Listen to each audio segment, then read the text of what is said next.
तो आप सभी को पता होना चाहिए कि जो पुराने कानून थे उनके जगह पे नए 3 कानून जो है वो बनाए गए थे, जो अंग्रेजों के समय के कानून हुआ करते थे, जो औपनिवेशिक मानसिकता के आधार पे बनाए गए थे, जिसका फोकस दंड देने को लेकर के था। उसके जगह पे भारत की अपनी जो चुनौतियां हैं उसके परिप्रेक्ष्य में उसमें संशोधन किया गया था। कई नए अपराध को जो है परिभाषित किया गया था और इसमें जो है नए प्रावधानों को जोड़ा भी गया है। साथ ही आपकी सुविधाओं के लिए कई बार होता था कि आप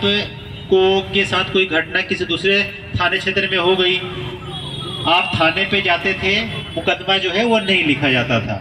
इसके लिए जो है 0 FIR जो है उसकी परिकल्पना जो है वो की गई है कि आपके साथ कहीं भी घटना हो जाए, आप जहां पर भी जाना चाहते हैं, आप जो नियरेस्ट है वहां पर जाइए, आप अपनी शिकायत वहां पे दर्ज कीजिए, उसमें 0 FIR जो है रजिस्टर हो जाएगी और जो संबंधित थाना क्षेत्र है या दूसरा राज्य भी हो सकता है, दूसरा जिला भी हो सकता है, दूसरा थाना भी हो सकता है, वहां पर वो आपकी FIR जो है वो पहुंच जाती थी। ऐसे ही EFIR की जो संकल्पना जो है वो भी की गई है, जिसमें आप घर बैठे बैठे ही अपनी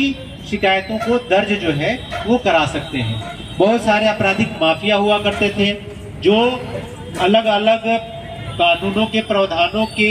जो कमियां हैं उसके माध्यम से बच जाते थे। उसको दूर करने के लिए ऑर्गेनाइज्ड क्राइम की धारा जो है वो भी इसमें जोड़ी गई है, जो चाहे जिसमें 111 की धारा है BNS की और 112 की धारा है, और इसमें कठोर जो है वो प्रावधान किए गए हैं और उनकी संपत्तियों को कैसे अटैच करना है इसको भी शामिल किया गया है। ऐसे ही कई बार आपने देखा होगा कि भीड़ के द्वारा जो है हिंसा कर दी जाती थी, किसी कोई कानून अपने हाथ में ले लेता था, तो ऐसे लोगों को भी चिन्हित करके इसमें नई धारा जो है वो जोड़ी गई। महिलाओं से संबंधित जो अपराध थे उन अपराधों में सजा को बढ़ाया गया है,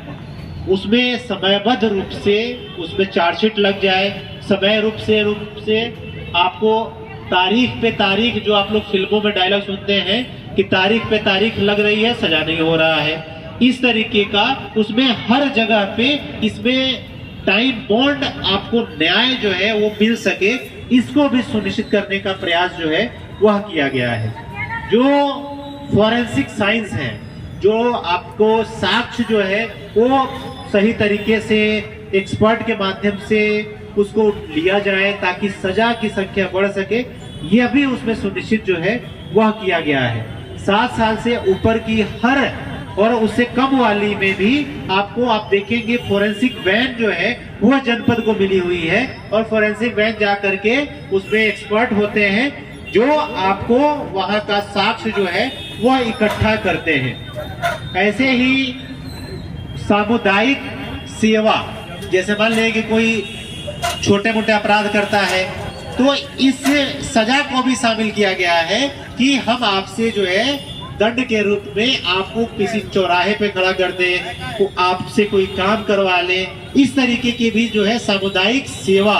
एज अ पनिशमेंट के रूप में, जिसका ऑब्जेक्टिव रिफॉर्मेटिव है, यह भी शामिल किया गया है। महिलाओं से संबंधित जो अपराध है उसको एक जगह पे जो है वह रखा गया है। अभी जो आपको पैम्फलेट मिला है आप देखिए, उसमें यही सब चीजें जो है वो आपको दी गई है ताकि नए कानून के बारे में आपको पता होना चाहिए कि यह हमारी जरूरतों के अनुसार, हमारे देश की जो समस्याएं हैं उसके अनुसार और रिफॉर्मेटिव अप्रोच के साथ जो अपराधी हैं उनको तो दंडित करना है, लेकिन जिसमें सुधार की संभावनाएं हैं उसको सुधारने का भी अप्रोच जो है वह रखा गया है। तो आप सभी लोगों से भी आग्रह है कि नए कानून के तहत जो 0 FIR है, जो EFIR है, उसका आप लोग ज्यादा से ज्यादा इस्तेमाल जो है वह आप लोग करें। बहुत बहुत धन्यवाद।